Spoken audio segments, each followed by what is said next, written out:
So, welcome back to Bodhicharyavatara, 9th chapter on wisdom. So, at the moment we are going through some discussions, kind of debate between at the moment we are going through a kind of a debate between Chittamatra and Madhyamika kind. We are on stanza number 26.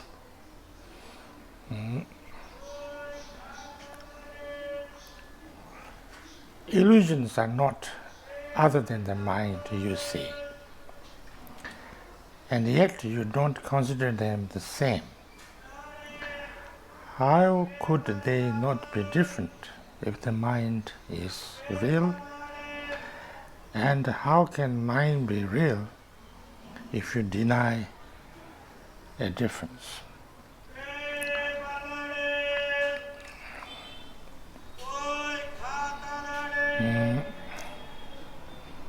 Now,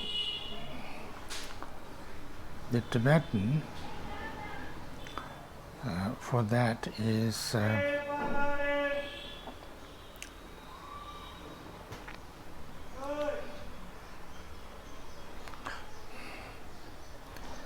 Senli Juma Yen Menhi Yemen Payon Matana Gupo Chatra Te Yemen Hena Gupo Me. So this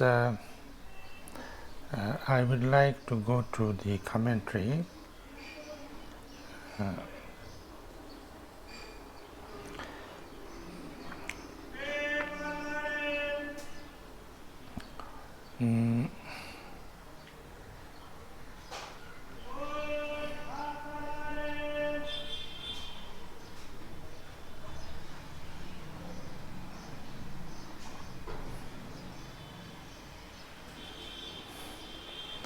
Now this is coming from one, there are two different Chittamatra.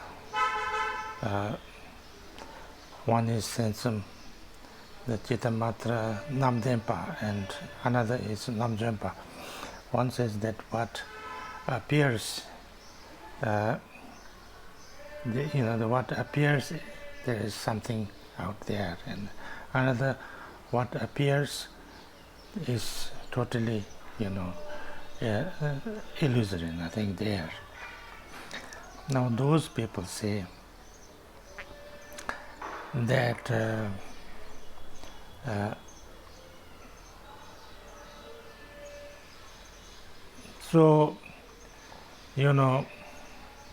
what all the phenomena that appears to your mind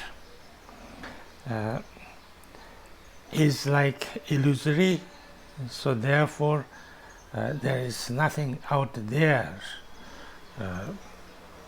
other than the mind or outside the mind or something separate from the mind. There is nothing existing there. There is nothing separate there from the mind.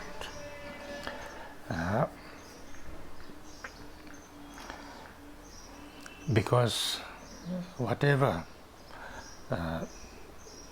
object that our mind experiences is illusory, and so therefore there doesn't exist anything there. So therefore it's not totally separate from the mind. But, he says,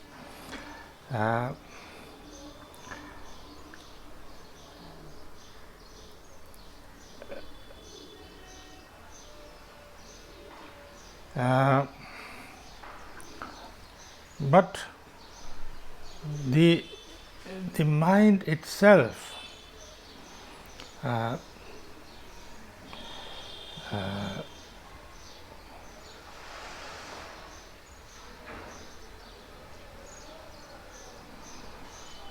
there is nothing existing outside the mind, but it is not totally same also. It's not exactly same, because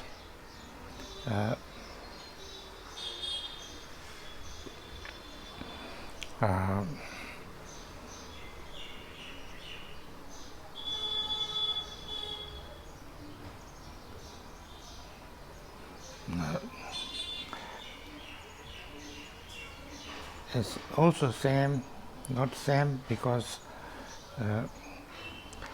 it is not totally different, but it's not totally same, because it's not different, because it's an appearance of the mind. It's not totally same, because it is not the mind itself, but something illusory that appears to mind. So that's how it is, if you see.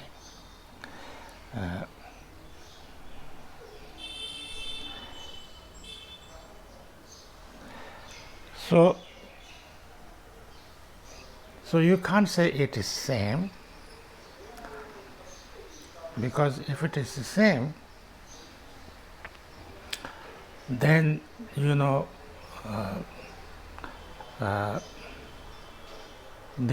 mind can become illusory, because if it is same as what appears, then mind cannot be truly existing. It has to become illusory also. It can't be.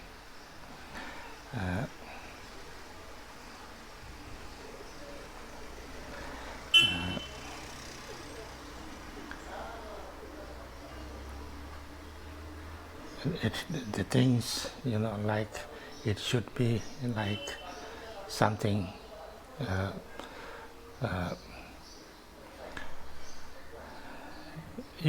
what appears to your mind is non-existent, or it is illusory. And if that illusory nature is same as your mind, then your mind has to be also illusory. But if it is different, then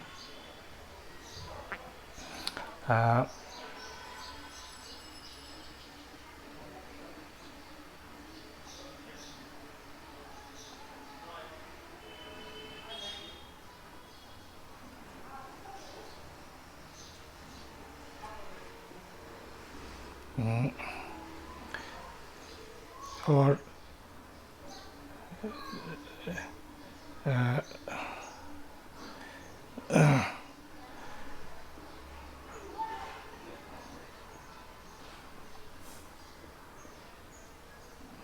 if it is different, then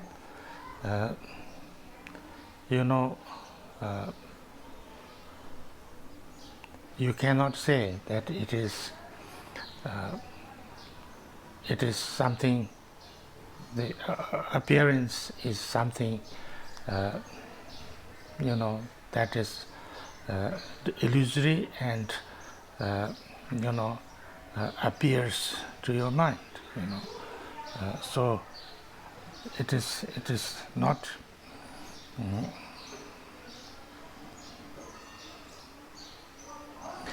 So what actually they are thinking is that if both are illusory, then it cannot, it will be just like nothing.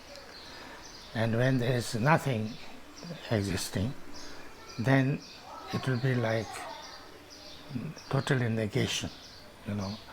There is nothing. So therefore, how can anything happen if there is nothing? How can anything appear, or how can anything happen? Because there is nothing happening. There is nothing truly existing. So nothing can happen. So therefore, there must be something that is truly there, truly existing. But if you say that something is existing and then something is not existing of the same kind of subject, object, or things like that, then actually it becomes difficult, because if the mind is truly existing, then whatever appears to it has to be also part of it, so it should be same. And if it is the same, then either mind should also be illusory, or what appears should also be illusory, or should not be illusory. Then it is not like that. But if it is totally different, then how can the illusory thing can happen to the mind, because it's totally different. But here you say that it's not totally different, but it's not totally same. That's based on the understanding that there has to be something totally existing in order to have something happen. Now, from Madhyamika point of view, as all these phenomena can happen because of causes and conditions and interdependently, so the mind which experiences it can also happen like that, and it doesn't need to be something truly existing on its own. And actually, if it is something existing on its own from Buddhist point of logic, then it cannot have all different kind of appearances happening to it, because when you have an appearance, when you have an observation, of when you perceive something, and then there is nothing called perceiver totally different, and what is perceived totally different. It's an interaction. It's an interaction. It's an interdependence. It's a independently arising thing. It's a cause and effects. So therefore, if it is totally existing on its own independently, that independently cannot change. That independent thing cannot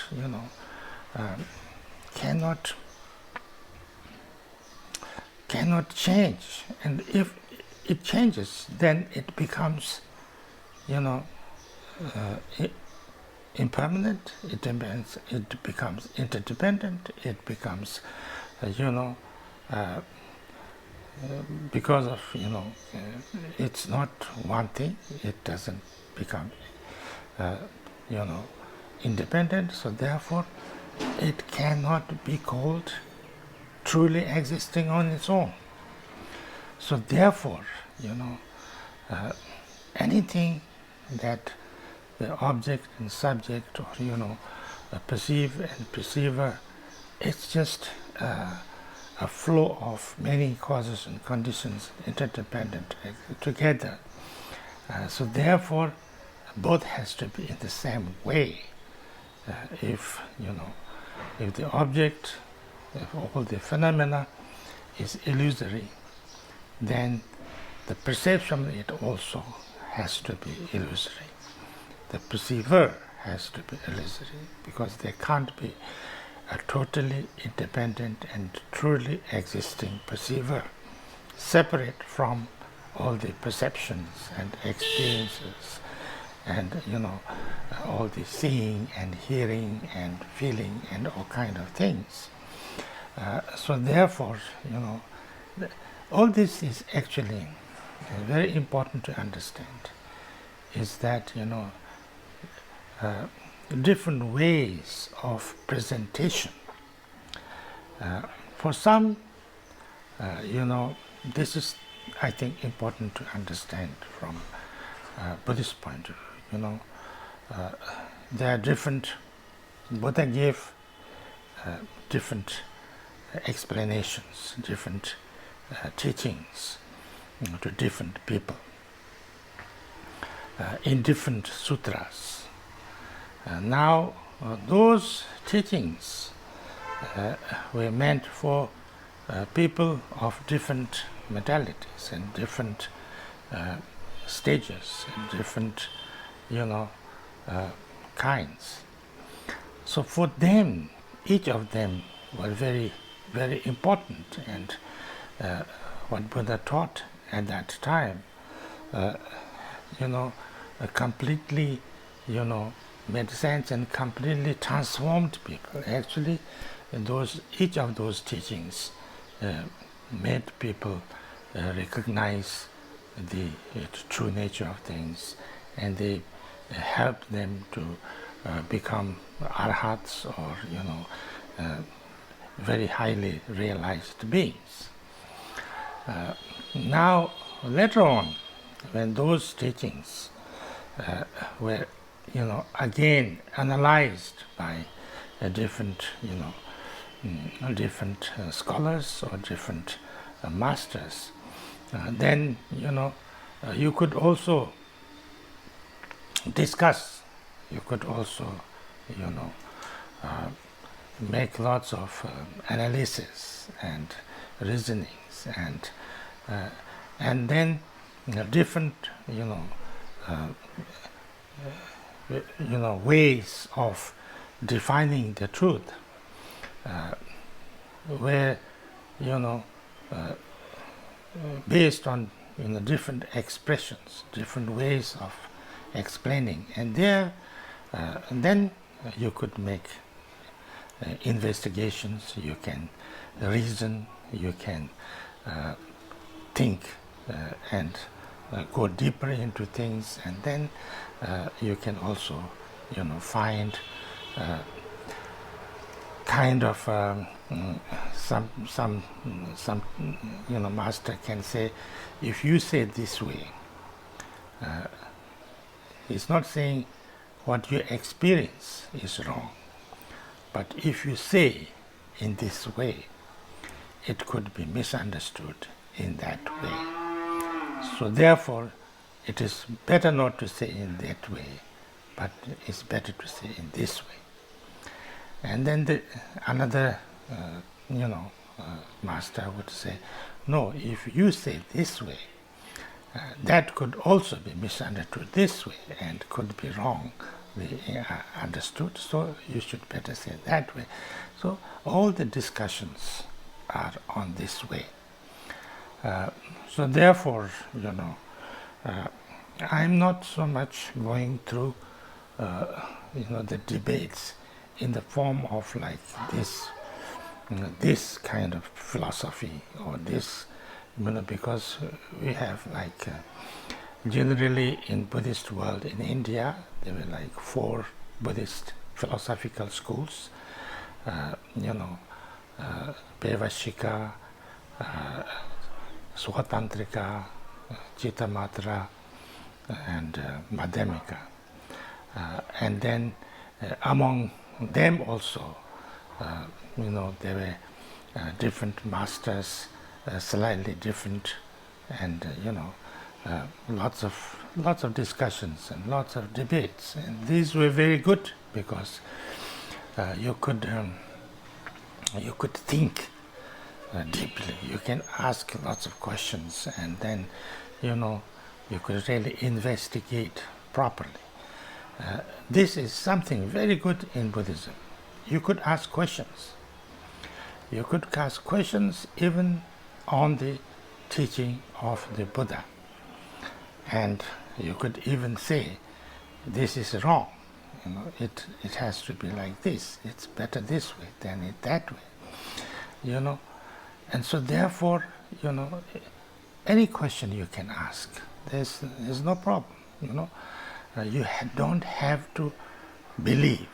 Even if you don't understand, if you ask questions, you will be afraid to ask questions. That's not in Buddhism. So therefore, it's very important to ask questions and to to raise your doubts and to clear your doubts and things. It's not that, you cannot clear your doubts. You can clear your doubts, and you can be, you can even argue and have a debate with your teacher. Not, without respect, but with respect, you can respect your teacher, but at the same time, you can, you can truly, have a debate with him also. So therefore, all this is a very healthy. But if these debates become again totally sectarian, that my thing is totally right, and nobody can challenge that, and nobody can say anything about it, and if anybody asks a question or make a challenge, then he's my enemy. The moment it becomes like that, then it becomes, it defeats the purpose of debate, completely. And then, it will create animosity, it will create, a sectarian divide, and it creates all kind of problems. So therefore, it's not good, it's not useful. So therefore, I'm going through this, not exactly, this philosophical school said this, not too much. I'm not trying to go deeply into that, because also one reason is then you have to go through the whole system, and then it's very difficult. It takes a long time, and it's also difficult to understand fully each of these philosophical schools, and then I'm not sure how helpful that is also for us at this moment. So therefore, I just go through this as questions, just questions arise within ourselves, and then briefly try to understand. I'm not dwelling too deeply on these questions, but just lightly go through this. Anyway, so I think I will stop here. I think we just went through only one.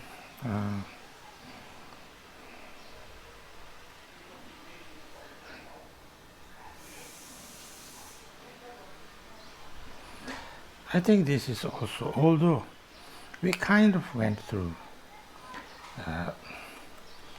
26 and maybe 27 also a little bit, but I think that is, I agree that we just did the 26. Thank you.